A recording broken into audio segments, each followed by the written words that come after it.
আমায় ছিঁড়ে খাও হে শকুন। এই কবিতা শহীদ শরীফ উসমান হাদী নিজেই আবৃত্তি করেছিল। সে বলেছিল যে আধিপত্যবাদের দোসররা আমার সারা দেহ ছিঁড়ে ছিঁড়ে খাও, কিন্তু আমার মাথা খাইও না, অর্থাৎ আমি মাথা বিক্রি করব না। কিন্তু দুশ্মন শহীদ শরীফ উসমান হাদীর মাথায় গুলি করেছে, জীবন দিয়েছে, কিন্তু শহীদ শরীফ উসমান হাদী প্রমাণ করেছে ধিম ধিম বাজে গণ তুন্দুবি দামামা, হাকে ভীর শির দেগা লিহি দেগা আমামা।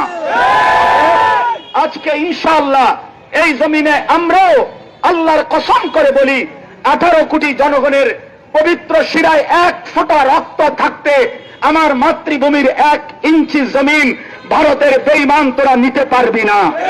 এই জমিন 1 রক্ত নয়, 1 হাদী নয়, লক্ষ কোটি হাদীর রক্তের পবিত্র জমিনে প্রয়োজনে খুন ঝরবে, কিন্তু আজাদী থাকবেই থাকবে, থাকবেই থাকবে, থাকবেই